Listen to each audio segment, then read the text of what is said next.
So we are just having such an amazing time. And now it is that moment that we've all been waiting for. I would like to introduce to you the executive director, president, and CEO of Visit Lake Geneva, Miss Stephanie Klett. Hi, Stephanie. It is so nice to see you here. And thank you so much for gracing me with your presence and coming on to the Possible Project podcast launch. Um, when I reached out to you, I was nervous and excited all at the same time because I feel like I kind of know you. I've watched all of your videos on YouTube as I'm planning like my bicycle trips and trying to travel across Wisconsin. And it's just a bunch of amazing information out there. So I got to feel your energy and your spirit. And thank you for coming on the show. Well, are you kidding me? I love what you're doing. And after about 3 minutes on the phone with you, I felt like I've known you for a lifetime. And I think that's what people are going to experience when they listen to your podcast, that you're an old friend, but not old, just a friend. Thank you. We're going to dive right in here because one of the reasons that I found it so fitting, almost serendipitous for the two of us to be together is you are focused on tourism. That is like the main meat of your business. And tourism is all about exploring and discovering yourself and taking chances and doing things that you may have never done before, but you want to give it a shot. And what I'm doing with the Possible Project podcast is all about doing what is possible for oneself, like achieving a dream and not letting a moment pass you by. Let's unpack that and tell me your feeling and thoughts around that topic. Well, it really is my life's mission statement, and that is for people to get out and discover Wisconsin, discover the U.S., discover the world. Last year in the United States, and we are the hardest working industrialized nation in the world, and have been for over a decade and a half, 238 million vacation days were left on the table. People didn't have the time to take their vacation, or it wasn't a priority. And some people are scared that they'll lose their job, or they'll take that vacation and they'll be so far behind that they can never catch up. So I'm here to tell your listeners 4 reasons why they absolutely have to take their vacation. Okay, number 1, you're going to reconnect with all the things that matter in your life, your family and your friends, and you're going to create those memories that last a lifetime. No one will be on their deathbed saying, oh gosh, I wish I wouldn't have had that wonderful vacation with my family. So make it a priority. Number 2, creativity soars when you take that vacation. When did you ever hear somebody say, I was in my cubicle and I had the greatest idea?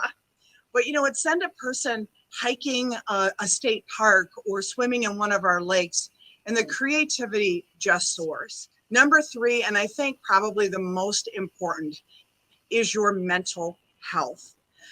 So often we put everything before ourselves and our well-being. And in this day and age, especially coming out of COVID and maybe going back into it, we don't know yet, anxiety rates, depression rates were skyrocketing. Suicide rates are at an all-time high. You cannot have that fight or flight constantly in your body and your amygdala and not expect your body to stay healthy. It's going to break down. And so take that vacation. Give yourself a break. And lastly, we know that research shows us people who take their vacations, they're more physically fit and they have a more balanced life. And, I love what you're doing because it is a great, big, beautiful world out there. Don't let it pass you by. It's later than you think. Take that vacation. Stephanie just hit the nail on the head, guys. Stephanie, thank you so much for that because some people think that they have forever and we really don't. I kind of live my life every single day as if today was my last day. I mean, I want to be ready with the Lord. I want the people around me to have a good reason to remember me. You know, I want a party at my home going because I had an amazing life, right? So let's tap into at least one of your favorite, most exciting experiences as we're talking about tourism and spending some time and just enjoying life. Tell me a little bit about one of your most favorite experiences.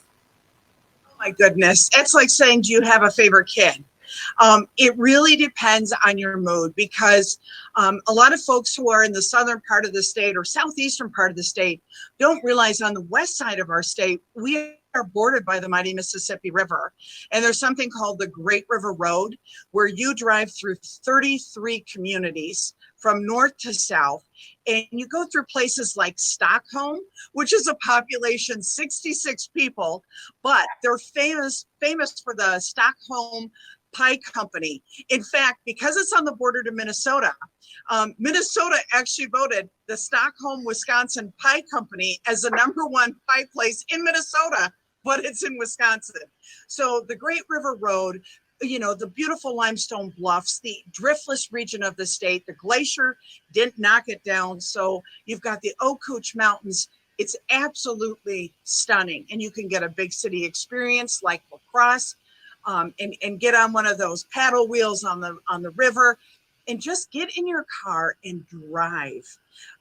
Just let it go and you'll experience different wineries and distilleries. It's magnificent. And what I love is it doesn't cost a fortune. Get in your car and go. Wow. Thank you for sharing that. Such a wonderful insight about the beautiful state that we live in. I know exactly what you're talking about, the Great River Road. We also have the MRT, the Mississippi River Trail, which I like to get out there and do an adventure on my bike because that's absolutely phenomenal. Stephanie, I would love to sit here and talk to you all day. I know we don't have the luxury of doing that, but I got one question for you. Will you please come back on the show at a later episode and we're going to dive deep into the amazing life that you're living? Will you do that for me, Stephanie? Absolutely. And I'm so proud of you. And it's an honor to be here with your initial podcast and your launch. I sure wish I could be at the hub in West Bend right now.